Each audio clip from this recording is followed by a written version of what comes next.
they're kind of going both ways. They ban away one gold laner and one jungler. It's like they're just sure that Bigetron can still flex this any way they want, so they want to just remove the strong picks. The picks with a lot of survivability, by the way, with the invulnerability of the Ogi Shadow Kill and the shielding that the Harriet naturally has. With the Teresa picked up, for the side of Bigetron, they are two really good ways of starting a big fight, but it's still an all-in. And now after the XP picked for Coach Theo Nail, the Roger, I think it could be played in the jungle way better than before, because you already have two setups here to properly enable the Roger so that Super Ken can go ham onto towards the preferred target, especially Kabuki.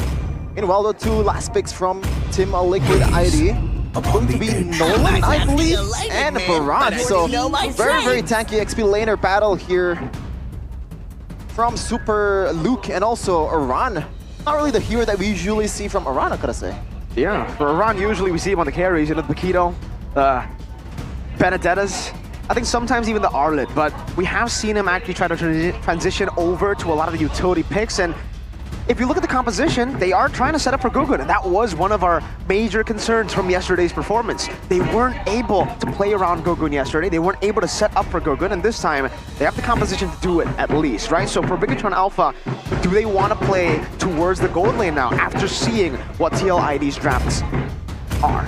I think if they go for something a bit more durable, it's going to be a bit troublesome for King Gugun right here. It's going to be a Mathilda, hang on. So Roger in the gold lane, in a sense, it's almost like a similar situation. They have a Nolan, but there aren't really a lot of vulnerable heroes that can be targeted easily. Be gold, not Roger gold. It's Roger in jungle. Right now, we're going to see what's going to happen here.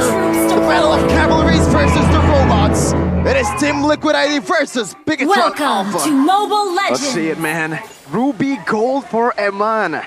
The man noted as the most intelligent gold laner, usually with sublime itemization choices here. And with him on the Ruby, I really wonder if we're going to see a different style from Eman. Maybe just clear out the waves, play around the neutral objectives, and maybe it's the same strat. They just want to match TLID, saying that they're better at those neutral objective battles. I wonder what the idea is for Key, though. Trying to be aggressive on this Mathilda. Getting punished, though. Just a bit. Moreno walking back up, getting the Terrified down, and picking up the guiding win, too. And in the end, I don't know who you would give that trade over to, because Key did lose more HP, but Richie was punished more compared to Moreno. Already some movement coming in from Super Luke, trying to secure that Lethal Wanderer. So you can see the synergy right away in terms of like taking the jungle camps outside of the the individual movement coming in from Super Luke. Let's see what's gonna happen. In the Healing mostly is gonna be passive, but Key taking a lot of heat from King Gugun right away. Bottom lane though, Eman very aggressively placed down. Key doesn't have the guiding win. Eman still has the flicker, but decides to wait on it. Wow. The composure to not flicker in a position like that. That's aggressive play coming from Team Liquid. And they know that this is, I think, their plan from the beginning. Because, again, the emblems by GamesMax, Kabuki went for that Master Assassin in the gold lane. He's fully expecting to try and match out against a fighter. And technically, Moskov is one of those gold laners that kind of has a good time going 1v1 against a fighter, just due to all the outplay tools, the repositioning from the Abyss Walker and the Spear of Misery. They can kind of help you with the kite back. But look at this turtle take by Bigetron, though, very decisive. Is it too early, though? Hello, focus here, Moreno. Gugun walks up. Super Ken gonna be chunked down. Now Retribution. Super Ken wins it out. A good penalty zone earlier now. Now it's a first blood over. Gugun picking up the kill, but Super Luke returning the favor. Moreno getting chopped down. That's a big over. Aran knocked up, and Moreno goes for the Terrify. Luke still swinging that hammer. 1-1, but the neutral objective goes to the Red Robots. A really good decision from Luke. Even though he's not level 4 just yet, he knows that he's gonna be in time. That level 4 is gonna hit when the turtle is about to get taken down, and right away use that to gain some advantage towards that neutral objective. Aran was a little bit late on that fight. Meanwhile, though, looking at the talent prediction, so 2-0, all of us predicted BTR is gonna win. A rare moment of unity for the English desk right here. It's usually quite divisive, I must say. Looking at Bigetron, I feel like they're still the ones in control for the most part. You can see that Richie, even though he's on this survivable, this aggressive mid laner, with the help of Yaoi, they haven't really been roaming as fast as the members of Bigetron. Key has been all around the map, finding information, finding ways to be annoying. I think Gugun, slowly but surely feeling a bit of the pressure, always getting spotted out, but he is still I think, doing a better job clearing here. Super Ken actually reaching level 7 first, so both junglers making sure that they do have the resources if they want to go for the neutral objective, but really no real moves towards swinging one of the side lanes in favor of one side just yet. Oh, the first! Still a good circling eagle from Key to actually escape there. That lethal ignition doing work. Gotta watch out for Gugun, man. Now he has the 100 strikes, so that damage is gonna be further enhanced with the penetration as well. Key, gotta watch out, even though he has that mechanic to be able to get away, that shield to be able to kind of leverage some damage to him. It's still going to be dangerous. Meanwhile, though, looking at the item Arashi, Windtalker first item for Roger. Windtalker gives you a lot better clear speed, allows you to be a bit more versatile in your approach in team fights as well. I think we've seen it again and again before. And now, it's so funny to see both junglers kind of waiting around near the litho, near the neutral objective, because they both clear so fast. Now they're both preparing to go for the turtle, and of course Kabuki can join in though. That's the big, massive factor right here. Good screening by Key here, just marching over to King Gugun there. Super Ken goes for the turtle, finds it there. Despite the Minions Fury used up by Yaoi, Key's still able to escape. Now a penalty zone into midst of it all. Moretto gonna be chunked down and taken out, but so does the Barats. Aran falls, the Dominator's Ascent still marching on these HP bars. Like in Pounce over to the back now with the Fracture Super Luke, able to evade, gets out with the Flicker. Richie flickers as well. Super Ken a level ahead will try to utilize this maneuverability to actually go for the seal, but I believe Gugun was still able to take that away. Now onto the mid lane turret, and still for Bigetron, it's a win. Yeah, keys to victory, Rashi.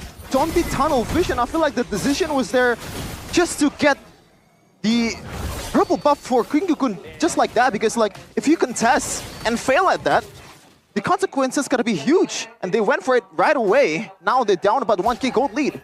I think it's the part of the plan to just go for the neutral objective and use the Minotaur, but Bigetron are playing this beautifully, man, using the Minions Fury, stolen by Moreno, to really match the crowd control potential and allow Super Ken to, for the most part, have a better time right here, because for Team Liquid, they gotta be concerned about that circling eagle, they gotta be concerned about that penalty zone as well. Whereas for Super Ken, that Daytona's welcome, you can see it coming from a mile away, man. It's so simple.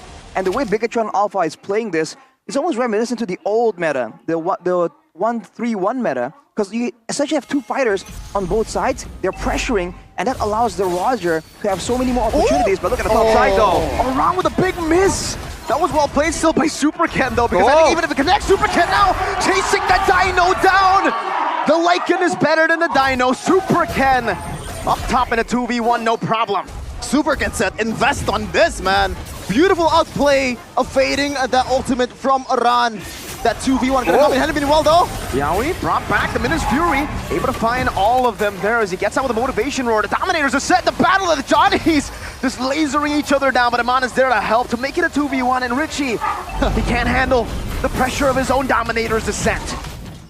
Immediately Team Liquid back away, but I think they came out on top right there. I believe King Gugun was still able to get this purple buff, but the turtle immediately goes to Bigetron. Everything they do is planned out, man. The way they're rotating around right here, even now potentially catching Kabuki off guard.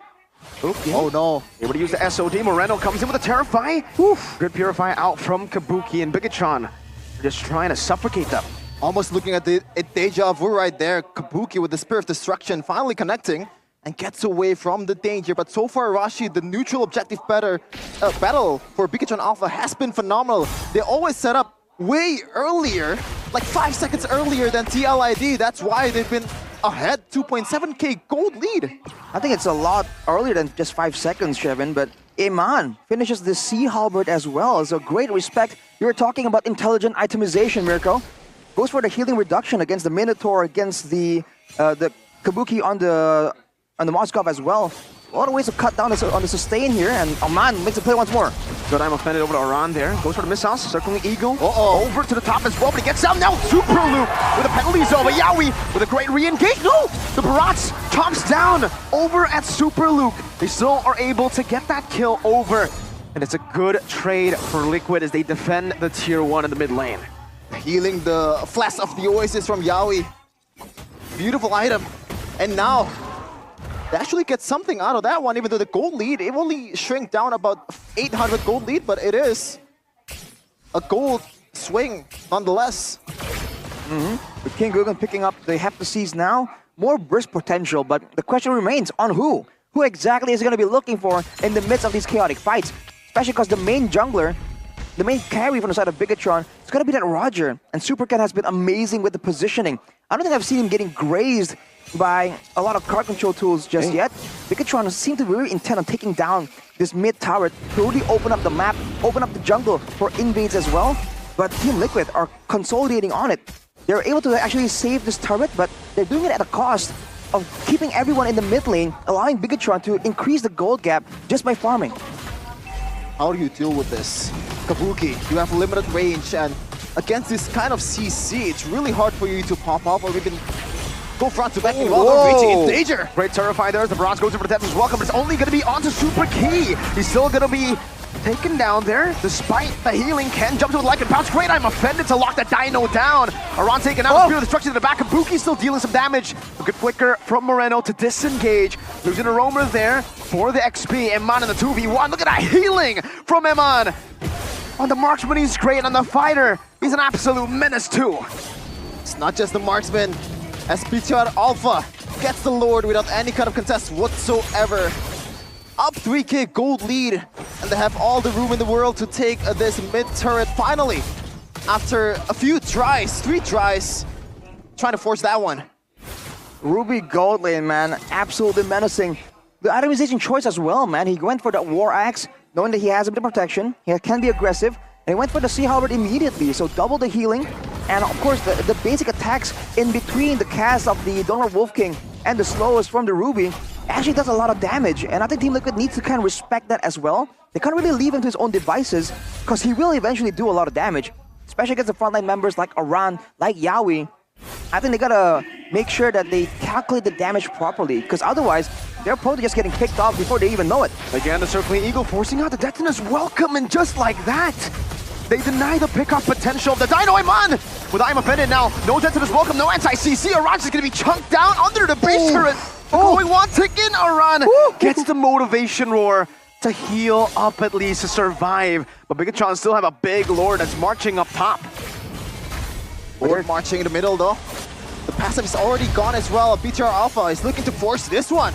Oh, great Eagle, Luke. Oh, his own flicker, zoning them in the back line. It's been his Fury. Doesn't connect to anyone. Like can pounce Yaoi, taken down to give Superken his unstoppable stats.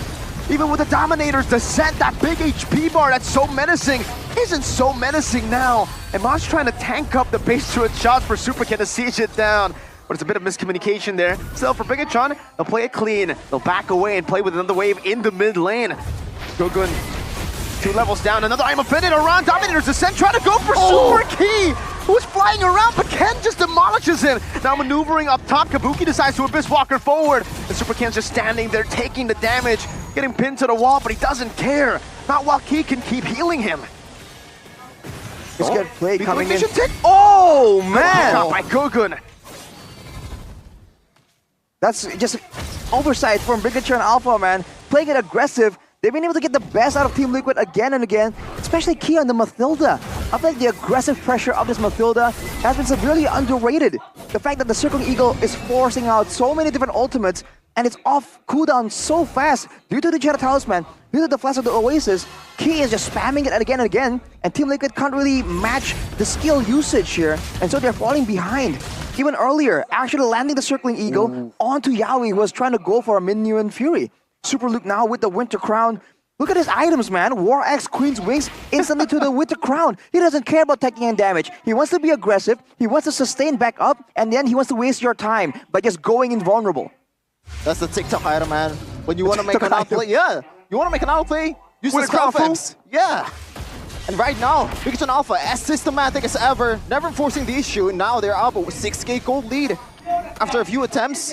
Now, Kabuki though, still on the other side of the map. I don't know about this.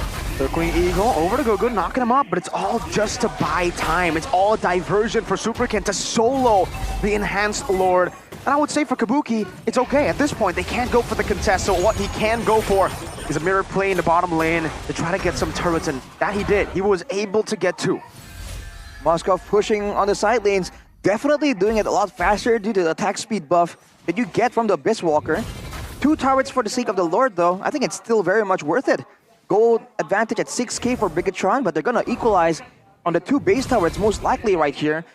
Beyond that, though, they're going to be forced to fight into a Zask, into a Minotaur, into the Daytona's welcome. So you have to be a bit more careful, a bit more calculative with how they want to approach these fights. That's the damage coming towards Luke though, because he didn't go for any physical defense. He is just all sustain and invulnerability, man. Yeah, and just heals right back up with a single lane from the Spell Femps, courtesy of the War X and also the Queen's Wings. Meanwhile, Key kind of looking for one more set here with the Circling Eagle. Zoning him away.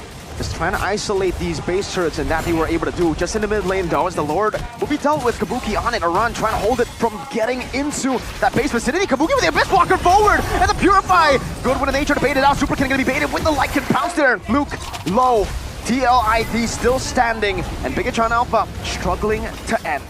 Well, it was sussy Abyss Walker to the front by Kabuki, but the intent was to bait out some of the resource of BTR. It worked out, but didn't really get anything done just like that. Now, BTR is looking once again to force down on towards the bottom lane. Oh, another Circling Eagle hovering over Aran as a winner crowned by Luke, forced to flicker back. And this time, Bigetron Alpha, they will have to play systematically again, the discipline route. This is reminiscent from the old Team Liquid days when they were under a different name, when they were able to just bring the game somehow to the late game and find ways to kind of make an advantage here. Before we get into that though, Game Fact here by our new application GoPay. Yep, in MPLAD Season 13, Mathilda was the hero with the highest ban rate with 144 bans and a ban rate of 67% win rate, and Key is responsible for a lot of that, man. Oh no! Aran, all alone! You can probably hear Ranger Master say, "What are you doing, Aran?" Because you're definitely way too overextended, even as a frontliner. And the Winter Crown that was very unnecessary. There is no way, ain't no way you're escaping from that. Bigetron immediately, they collapse towards the base, but there are no waves available just yet. There is a man advantage, but it's only for 20 seconds. Are you going to try and force a fight here with the next wave coming in? Bigetron, what is the move? Seems they want to try to force it. Gugun jumps forward, Moreno displacing himself. Yaoi not able to find a Minus Fury. There's a big penalty zone, catches them. Now with the Minus Fury and the flicker backwards, Yaoi going to fall still. Just Moreno with the back diving in. Gugun will be slayed under the base. No good Spear of Victory. The base wide open, but they can't go for Kabuki. What was that? Jumping to his demise. Not playing around it again. Superkin will take the base through in the bottom lane. Our runners respawn back in. No ways to play with him, man. Flickering forward, unable to find Imafin, and not just yet. The Circling Eagle to knock Richie up now. A Super Luke will be munched down upon. Ken doing so much damage, picking up the Legendary, and finally, they'll go for the base. That's a winner crown into a penalty zone to knock Richie down. Game number 1. Bigetron Alpha takes that one. Team Liquid ID, a lot of mistakes, man. A lot of things to note. Aran, even Kabuki. Over and over again, the Abyss Walker to the front, or maybe I believe there was a Spirit Destruction? Spirit Destruction.